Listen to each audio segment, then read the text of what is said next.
Choclair, it's always great to talk to you, but it's more like an honor because when we talk about people who have changed the face of music in Canada, you are one of those people, man. How does it feel knowing that, quote unquote, the word legend is part of your name, man? Because you are one of those guys who helped change the face of what not just hip hop was all about, but Canadian music is all about.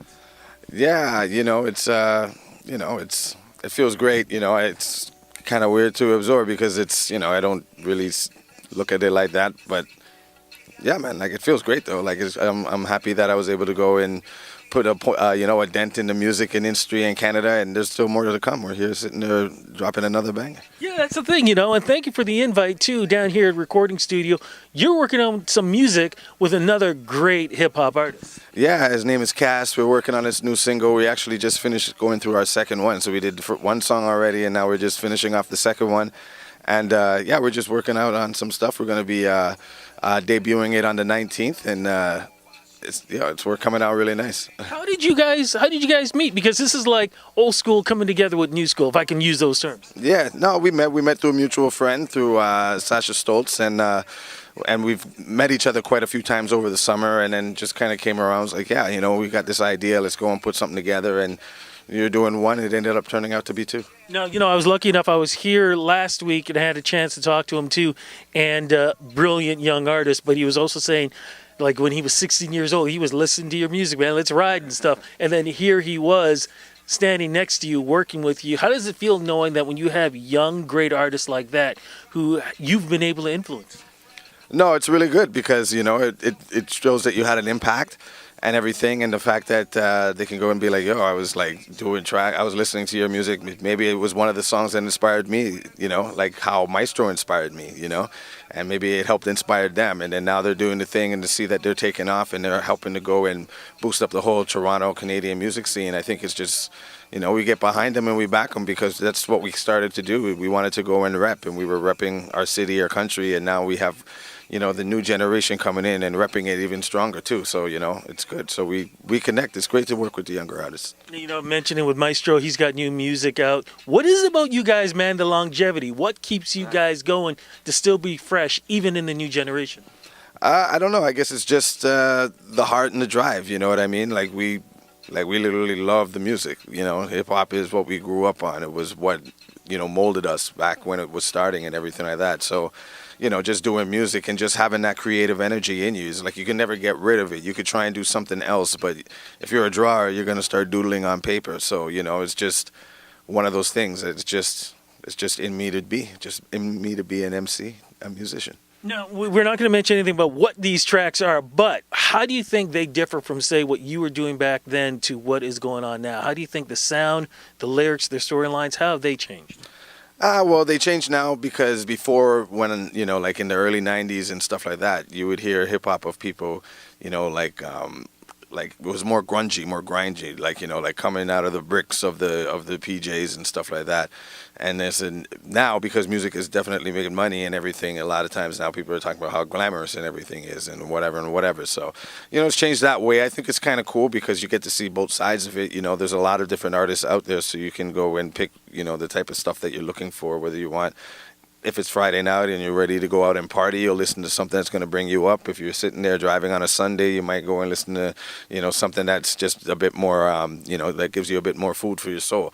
So, it's all good around everything. And I think that just the way that the music is right now, I think it's great because it's all out there. Everything's out there. So how do you, knowing everything that you've been through, how do you still relate then when it comes lyrically and storyline to a younger audience? I mean, somebody like me is always going to listen to what you're talking about because we're around from that same generation.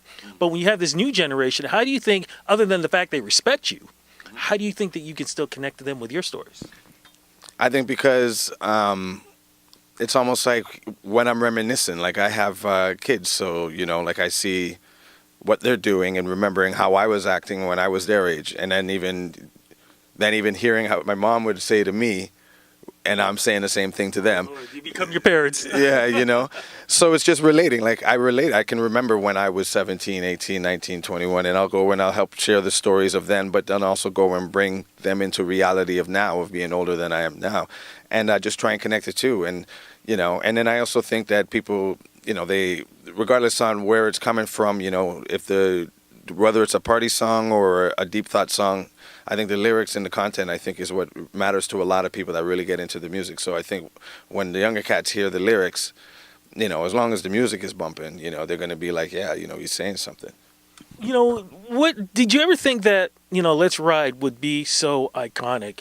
Still being able to play in a club, somebody's car, whatever, and people still get the same feeling. I mean, there was no way you could have ever thought when you wrote this and put this together that it would still stand the test of time.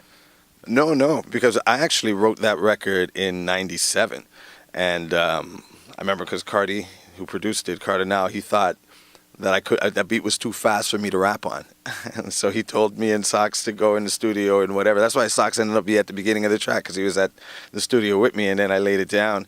And then when I was starting to go and people were checking me out at Virgin Records to go and sign me, I remember his name is Russ Hergert. He went and he told me, he said, okay, I don't care what songs you're going to put up before we actually put the record out or the deal's done or this, just don't put out this track, which was Let's Ride. And so we sat on it for 2 years, and then it came out in 1999. Who made the decision to finally release it?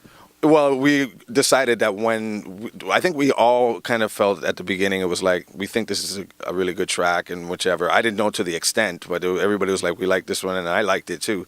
So I was like, okay. So everybody was just like, let's put this one out properly. So that became our first video and everything. Today, new music. Other than working with other artists, what do you plan on doing for yourself as a solo act in getting new music out there?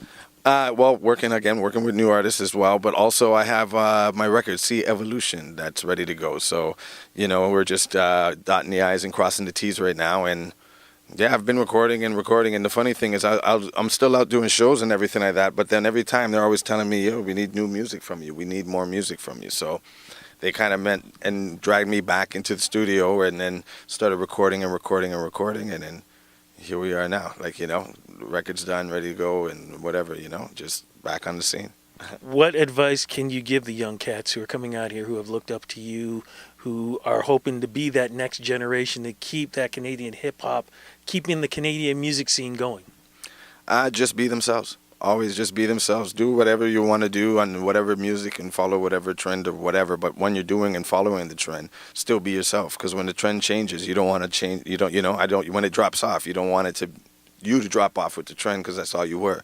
People will still go and follow you because you're who you are, and they're following you more than they're actually following your music as well. You know, they actually like you. They're investing into you. Their music is just something more that they can grasp onto. So, you know, that's why you got to be a core person and just kind of be yourself and just go, and you'll find people who actually like you for you. Website, Twitter, social media, something that we never talked about before we first started this. Yeah. I think websites maybe, but not social media. Where do we go to follow you? On Twitter, it's just Choclair. Facebook is Choclair Official. Instagram is Choclair Official. You can check me all on there. YouTube is Choclair Official. Yeah, check me out everywhere on social media. Just put my name in the Google search. It'll pop up. For real. Friend, always a pleasure and honor to speak with you. Respect, brother. Thank you, man.